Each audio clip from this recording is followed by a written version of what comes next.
Well, hello, everyone, and welcome to the podcast. As always, I am absolutely thrilled that you are here. If you've never checked us out before, we are primarily an interview and a commentary-based podcast. My name is Billy Dees. On the studio line with me today, we have an interview for you.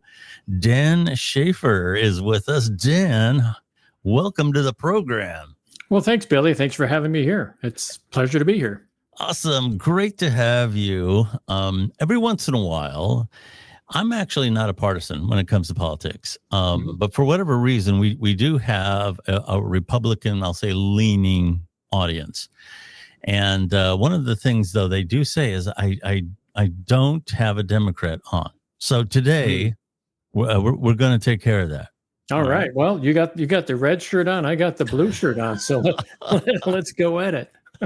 That's fantastic. Dan is an engineer by trade, and he did a run at the Missouri House of Representatives before, and now he's doing it again as a Democrat. And this is for the state. Correct me if I'm wrong. That's correct. Yes. Okay, for the state. Let's talk a little bit about this. You had asked me where I'm from when before we started. I'm from Ohio, and one of the I guess a couple of things I'd share about Ohio that most people may not know is I know we're known for corn, okay, because we got corn here.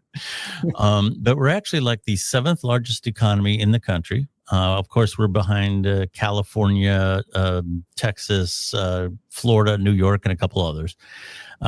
We have energy here. We have technology here. Medicine, really big here. Of course, the Cleveland Clinic, all those other kind of things. And so there's a lot happening here, a very vibrant economy, and it's a very diverse economy, too. We just don't rely on one thing. Vivek Ramaswamy is currently trying to run for governor, and that's one of the reasons why he wants to get the handles on it, because Ohio is kind of a powerful state in that way. So what would you want to share about Missouri? What is something about Missouri that people just don't get? They don't understand. I've never been asked that question before. I can only guess. I mean, we call it the show me state, which means that we're naturally skeptical about things. Lately, though, I think we've not been as skeptical as we should have been. So we can't, I don't think we can brag about that anymore.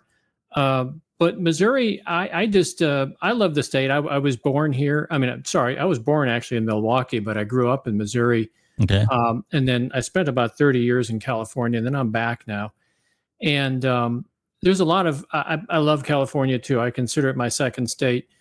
But there's a lot Missouri has that I'm sure Ohio has as well. You have the beautiful, the changing of the seasons. I missed that when I was in California.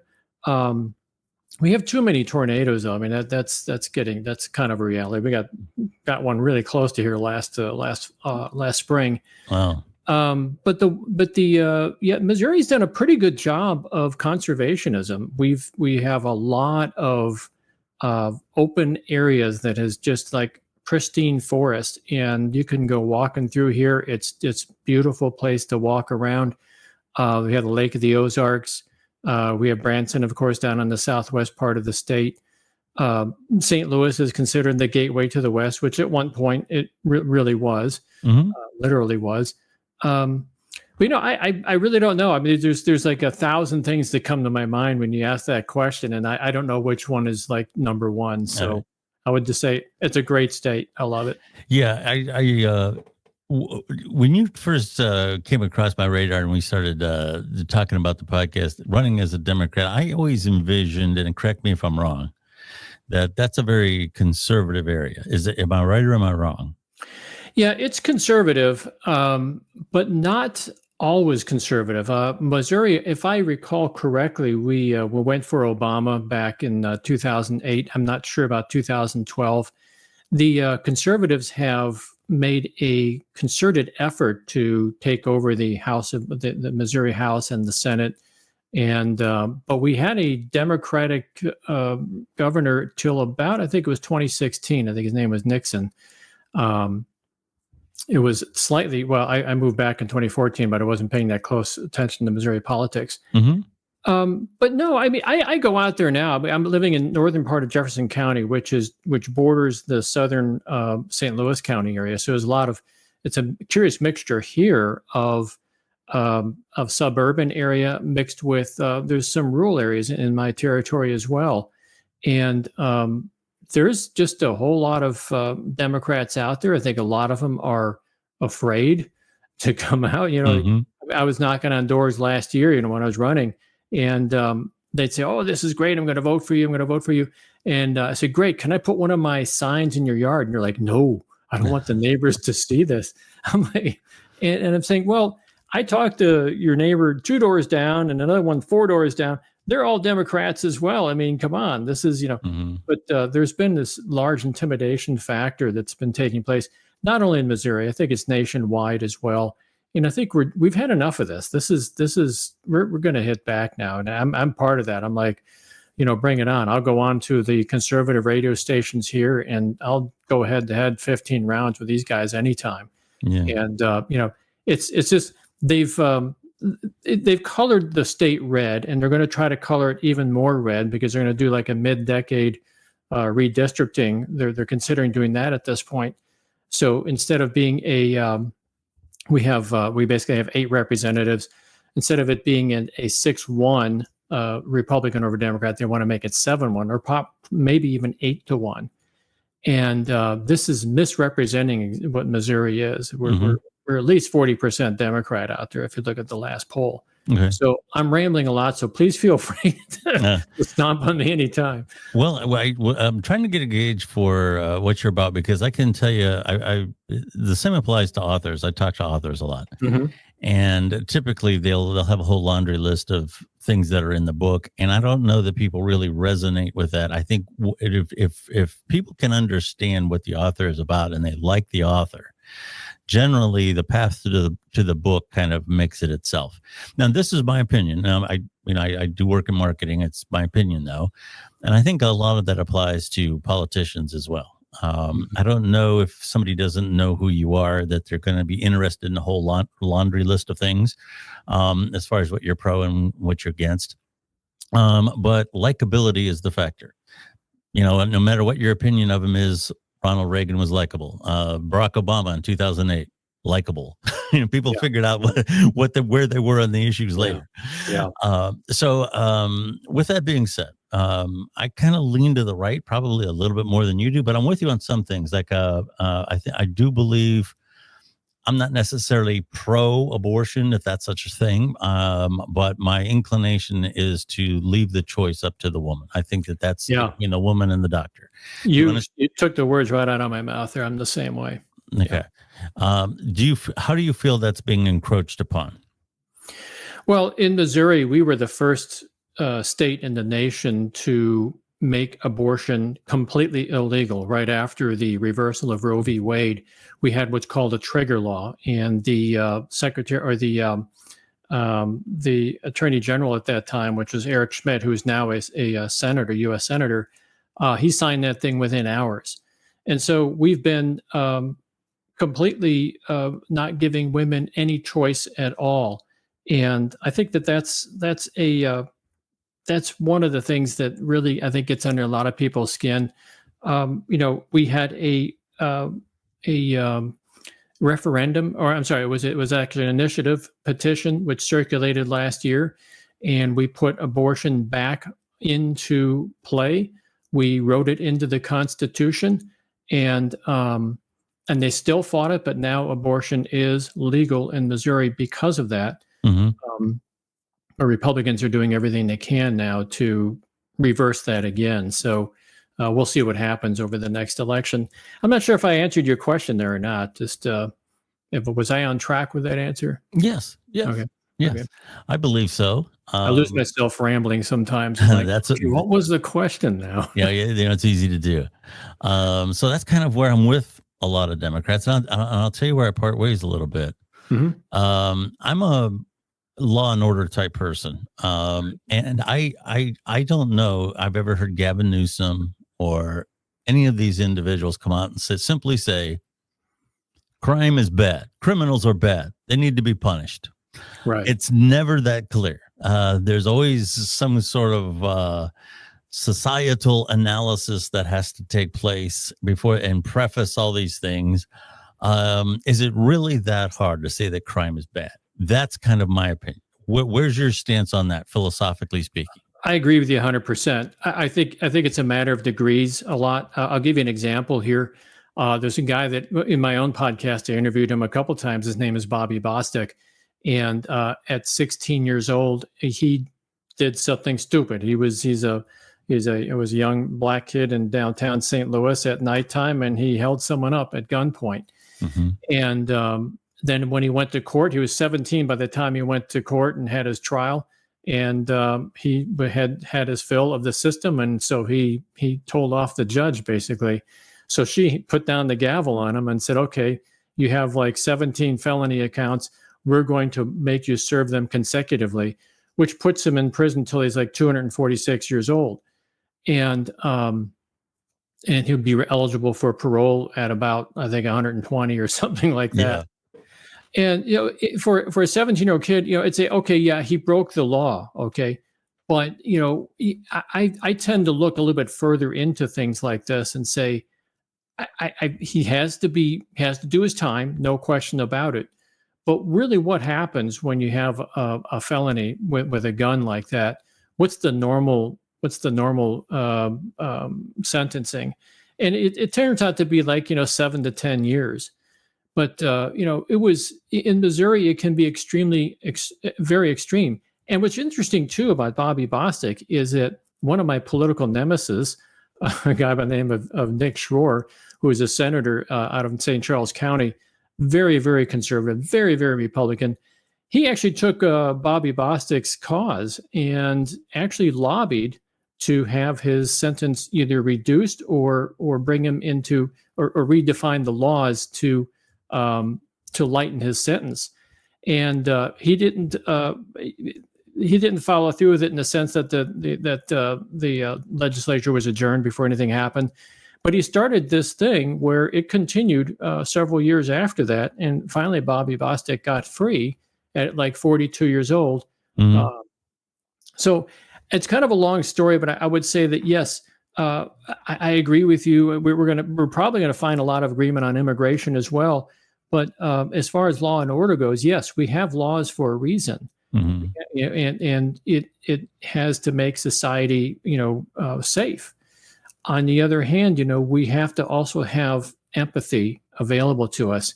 And I think empathy is just written out of the laws lately, where, people say Republicans, especially when they talk about Trump, they say cruelty is the point. And I say, when we get to the point of being cruel, we're no longer serving law and order. Yeah. So we have to take things like Bobby Bostic into account. Well, that's one of the reasons why, even though I'm very conservative on harsh punishments for violence and things like that, I'm against mandatory sentences only because it ties the judge hands in those situations that are exceptions. Yeah. And there's always going to be an exception. And I don't like the judge's hands to be tied. I like to have the ability for him to sentence somebody stiffly if so necessary. But I by the same token, the mandatory sentences I was never a fan of. Getting into immigration, Senator Kennedy I believe he's from Louisiana, made a real good analogy that I kind of thought. He said that you lock your doors at night, not because you hate everybody that's outside, but because you don't want to let them in until you know who they are. Mm-hmm. And that is kind of the common sense approach that I feel that most Americans have. I don't think that most Americans are against legal immigration or hate people that want to get into this country. I think that most people feel that you should have a fair shot to get in. And I also think that most Americans feel that once you get in, part of the American dream was to work for your dreams, not to have a list of entitlements. I think that's that's reasonable. Yeah. Okay. Yeah. And what has happened is, here again, being somewhat of a person that I feel is objective, the Republicans kind of turn this into, they're turning the country into a zoo and we're out of control. And then you have the Democrats and the leftists say, well, that's a bunch of, you're racist, you're haters, you're this and that and the other thing. And really the truth of the matter is I think most people just want a reasonably kept, safe border. Am I right or am I wrong about that? I 100% agree with you. I think that immigration is one of those issues that's multifaceted, and each one of these facets has a lot of nuance to it. I think that the simple solution that Trump reached for was let's build a wall. And I think that is an incredible waste of money. Was it 20 or $25 billion? It's in the billions, yeah. Yeah, it's an incredible waste of money, because I can see videos of kids getting over this wall like in 30 seconds, or they go out to buy a hacksaw and they can cut right through this thing, and people just come streaming right. The wall doesn't slow them down one bit. And I think people know that, and the Border Patrol knows that. So they still end up having to patrol those areas out there. Mm-hmm. So, why don't we take the $20 billion or whatever it is and beef up our Border Patrol? Why don't we beef up our judges so we can vet these people as quick as possible? And there's one other thing too, and this is I might catch some hell over this, but one of the things they accused Harris of was that she was the border czar. She never was the border czar, but she did something which I thought was absolutely necessary, and that is get to the root of the problem. What's going on in Central and South America that people are streaming up here? And, it ties into the drug trade. So we've had this war on drugs for what? Since Reagan was president. How successful has that been? It hasn't been that successful as far as I can tell. So we have to take a different approach to this. And, and again, Trump's simple answer is, let's just send troops into Mexico. I'm like, what are you, nuts or something? You can't do that. It's a sovereign nation. But I understand his frustration with this whole thing. But the simple answer just makes things a lot worse. So, this war on drugs is part of what's accelerating this process of people wanting to come up here because the drug lords are taking over, the gangs are taking over. People feel physically threatened. Sure. I get that, but what can we do as Americans, as a nation? What can we do to help out these countries control their own population a little better? I don't want to take it as far as El Salvador. I think that's way, way, way too far in the opposite direction. But there has to be some solutions out there. Now, I'm running for state rep, so I got to keep my mouth shut if I start rambling too much about this, because that's really a federal issue. Sure. But I just want to offer a different way of looking at this thing. When things are multifaceted and nuanced, the simple solution often makes it worse, and the wall is something that just makes it worse. One other thing I might want to point out too is that there is, I think it was 1980 that was passed. There was a congressional act. I think it was called the Immigration something Act, and they did this in response to international law that talks about immigrants or illegal aliens and immigrants coming over the border. Mm-hmm. And the law now reads such that if anybody sets foot on American soil, they have the right to ask for asylum. Mm-hmm. They have that right, and that's why we need more judges.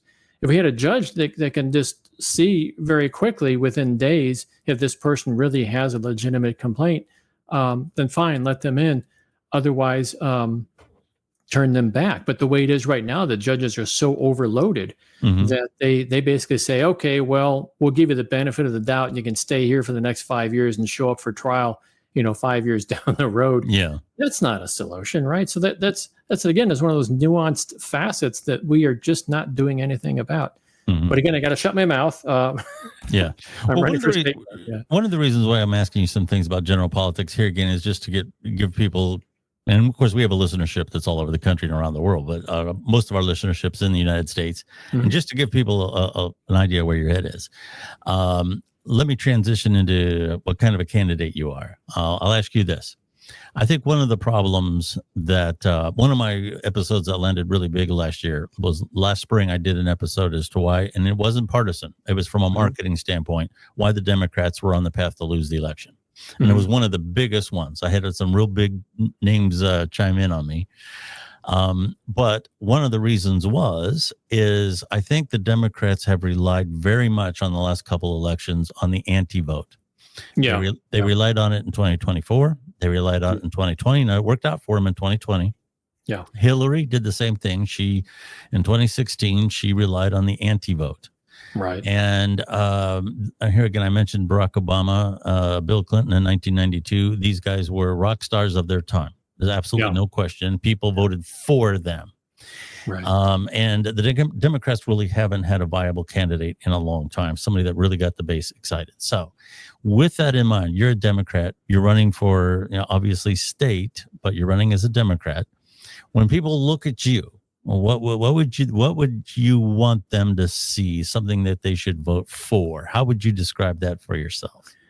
Well, I want to emphasize several things. I'm trying to pick 3 topics right now that speaking of marketing, sure. I want to pick 3 topics that I emphasize. Absolutely. And one of them is our rights are being eroded. Now, this isn't an anti-Republican thing, but it's just reality. In Missouri, right here, they're consolidating power. They've taken over. They've taken over the St. Louis Police Department and now run it from a centralized place in our state capital in Jefferson City. And this is I can go down a path of CAFOs, for example, that's concentrated animal feeding operations, where these factory farms, basically, they've pretty much ruined Iowa. Mm-hmm. They've ruined Iowa. There's no good drinking water in Iowa anymore. It's all polluted with these CAFOs. The hogs in Iowa alone produce more waste than half the U.S. population of humans. Wow. So it's untreated, and it just it gets dumped into the groundwater. So it becomes part of the aquifer, and now you have to drink bottled water everywhere in Iowa right now, or have it treated. So in Missouri, they've made it such that these CAFOs are largely unregulated. The counties have no more power over them. So again, people are losing their rights. Property values are going to go down and such. Another thing is, our will has been disregarded. Oh gosh, well, that's kind of an anti-Republican thing, but okay. We vote for things.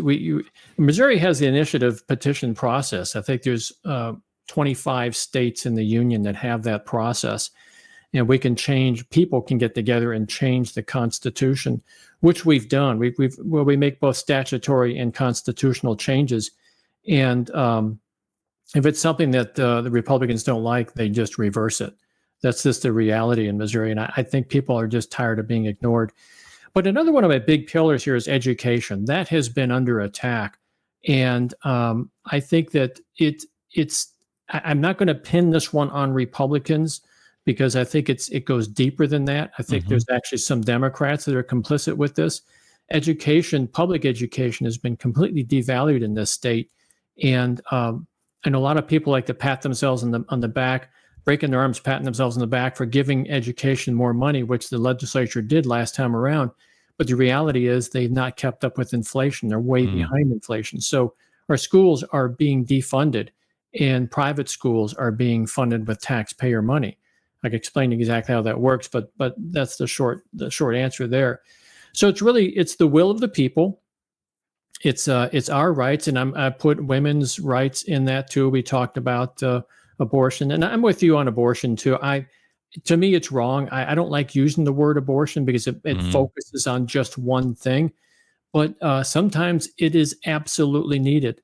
And if you have doctors that are hesitating to give this life-saving procedure, I've got a problem with that. Yeah, sure. And so education, paying attention to people's will, our rights are being infringed. Those are the big things. Now, as far as, I'm not anti-Republican in the sense that I've made friends with my opponent. I have his personal cell phone number. I've used it. I'll send him a text. In fact, I didn't use it up until about 2 weeks ago. I sent him a text message and say, hey, where do you stand on this possible redistricting? And he calls me back when I'm in the gym, right? And I'm huffing and puffing away, and he's talking to me and stuff. And I've gone to visit him at the state capitol, and he spent a couple hours with me and gave me a tour of the capitol and everything. So we're really good friends. Well, I wouldn't say good friends. We're good acquaintances. We definitely respect each other. He's going to have a opponent on the Republican side this next August, and I've already gone to lunch with that guy as well. I attend a lot of the Republican events in this area as well, because I feel that we can focus on Republican versus Democrat, red shirt versus blue shirt. We can focus on that, or we can just focus on what's right for the people of Missouri. And the reality is that I agree with my opponent on a lot of things. I think he's doing right. But there are more things that I disagree with him on. And these are just political disagreements. Leave it to the people. I'll put it out there and leave it to the people to judge how they feel about it. So, I tend. You're right about this. About on a national level, Democrats really aren't offering very much, except that they're not Republicans. Yeah, and that has frustrated me to no end, because I saw it in Joe Biden. I saw it in Harris. I saw it in. I see it in. There's a guy that ran against Josh Hawley for senator last time. His name is Lucas Kuntz. Every single mail I got from him, he would put mail in my mailbox all the time. Every single one had Josh Hawley's picture on it, and it was like, I'm not Josh Hawley. Like, for God's sakes, what are you for? Yes, the guy's pretty qualified. I actually spent some time with him. The guy's pretty qualified, but boy, oh boy, to say that you're not something, that's not something people vote for. Yeah. And as I mentioned before, Democrats are complicit in a lot of things that are going on these days too. And I think people see right through that. And the Democrats, they have to get their act together. And I like to feel I'm part of that. I'll stand up and go 15 rounds with anybody on the other side of the fence. But at the end of the day, I'll shake their hand and we'll go out and have a beer together. Sure. That's a great attitude. That is an absolutely great attitude. I always kind of remember the quote from Top Gun. You might not like the guys you're flying with. They may not like you, but at the end of the day, whose side are you on? Yeah. That's a absolutely fabulous attitude.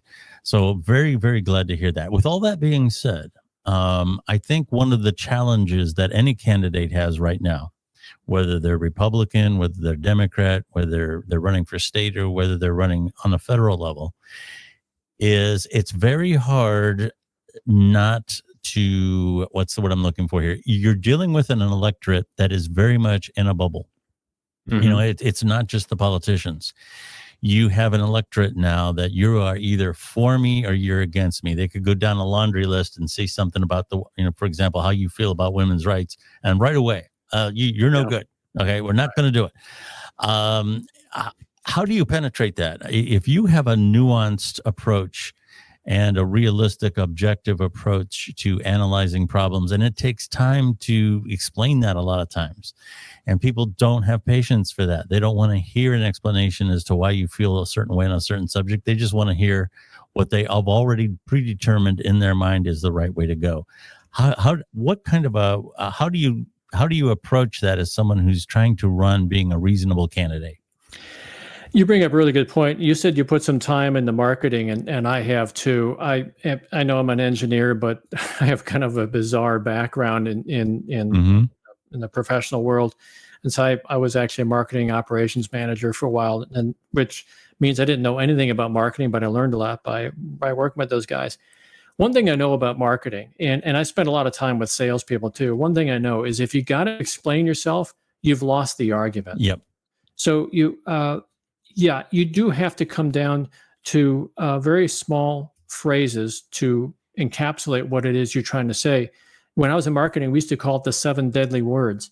Anytime we had something we wanted to put out there in a trade show or whatever, you got to get it down to like 7 words or less. And that is a real challenge. ChatGPT makes it a little bit easier because it comes up with some bizarre stuff, but every once in a while hits a good one. But you have to do that. So yeah, you hate to do that because then it just becomes your talking points versus their talking points, so you have to be able to get into the weeds a little bit, but the actual slogans themselves, they have to be simple, they have to be accurate, and they have to be who you are. They have to be a reflection of who you are. Right. So it's a tough thing to do. But it's the right thing to do because people are extremely busy. They've got families to raise, they got mortgages to make, they got jobs, they got, and they may put, if you're lucky, they may give you like a minute of their time. Yes. And you've got to hit them with that elevator pitch and resonate with them right away. So it's tough. That's the toughest part about politics, I think, is trying to condense all your thoughts into like 7 words. It's tough. And I'm not the best at it yet, but I keep trying. So yes. Let me ask you this as we're kind of winding down here. Do you think social media has helped or has it hurt the process, the election cycles? I think the election cycles have kind of eroded since the explosion of social media, to be honest with you. I think the initial promise of social media was that you'd have information free flowing and you wouldn't have to rely on news organizations that are ratings driven to provide it. But in actuality, it put people in here again, like I said, in little bubbles. We follow who we like. We follow who we agree with, and those we don't, we block. Yeah. So here again, that's another very hard area to penetrate. Have you thought about that at all? Yeah, I've gotten back. I mean, look back at the 13th century. I think it was when the Gutenberg press was invented. That kicked off a whole series of things. People would come up and they'd print pamphlets or whatever, and they would sway people one way or another. It could be argued that was it Louis XIV and his wife Marie Antoinette. This whole thing about let them eat cake, that was all just a bunch of BS that people printed up and used the printing press for that purpose. Social media puts that in hyperdrive. Yeah, and you're right. It creates these vertical columns where people don't want to get out of those vertical columns. They will believe what they want to believe, and I think at the end of the day, what I find out is that people vote on emotion. Mm-hmm. They don't vote on logic. And one of the mistakes that the Democrats make is they think, well, if we give them a better argument and more logical, naturally they'll just gravitate toward us. Wrong. Any person with marketing experience should know that. And my guess is the Democrats got taken by a whole bunch of consultants over that one. Yeah. That's definitely not true. So, social media could be good. I think it's both good and bad. I use it to try to figure out, what's going on from both perspectives. There's this great website called ground.news, and they present both sides, and they have articles from both sides of the spectrum. I read Newsmax almost daily, not completely through, but I read them almost daily to see what's going on that end. And a lot of times they just reprint stuff from AP, so it's pretty unbiased. But they also have a lot of biased stuff. So, but most people aren't like that. Most people are just going to hear what they want to hear and wait until they get some sort of pain point, like maybe they're paying too much taxes, or maybe they can't make their mortgage. That's when you can jump in with a message and say, hey, when it comes to your mortgage, you know why houses are so expensive? Because BlackRock and State Street and all Vanguard, they're all snatching up all these houses on you, now bidding you. That's why your housing is going way up. So, I think if you can come at people like that and say, there's your pain point, here's one reason why it's happening, and then put my 7 words around that and see if that works. Yes. Well, you certainly seem like a very interesting and worthwhile candidate. If people are interested in some of the nuances, some of the things that you stand for, especially specifically regarding what's happening there in Missouri, where can people find out more about you? Website, social media, etc. Yeah, the website is dan4mo.com. That's DAN, the number 4, MO, which is Missouri's abbreviation, dan4mo.com. And that kind of, you could, at the very bottom of the web page, you can see like lots of different jump off points where you can go into different social media things. I got TikTok, Facebook.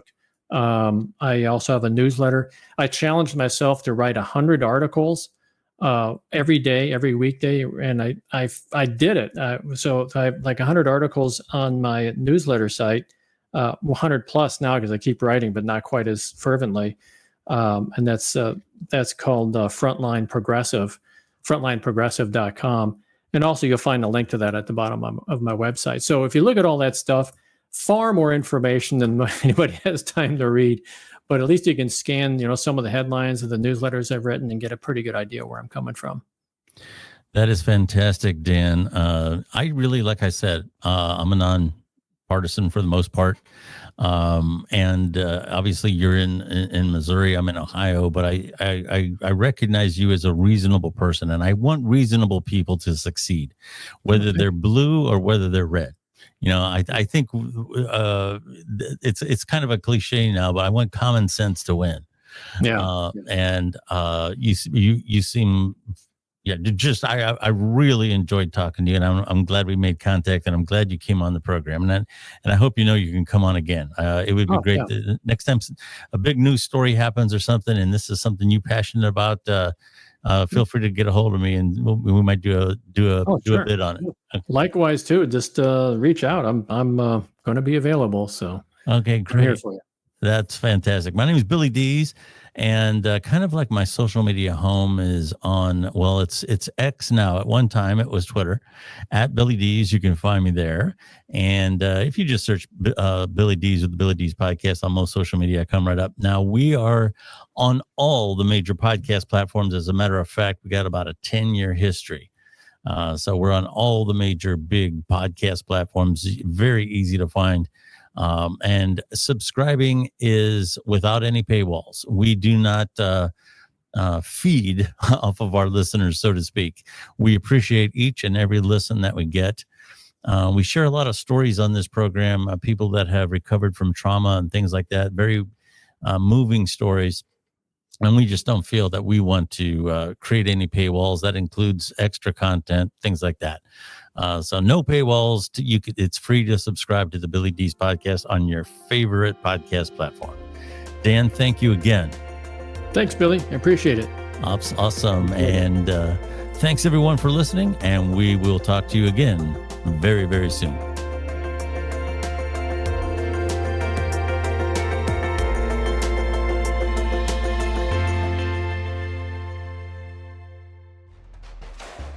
Thank you for listening to the Billy Dees podcast. Follow Billy Dees on X @BillyDees for updates about the program. Do you listen to music or audiobooks on streaming devices such as Sonos or Amazon speakers?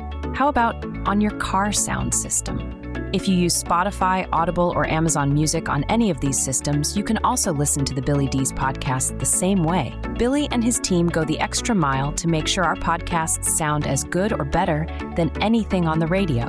Listening to the Billy Dees podcast has never been easier. You literally just have to ask.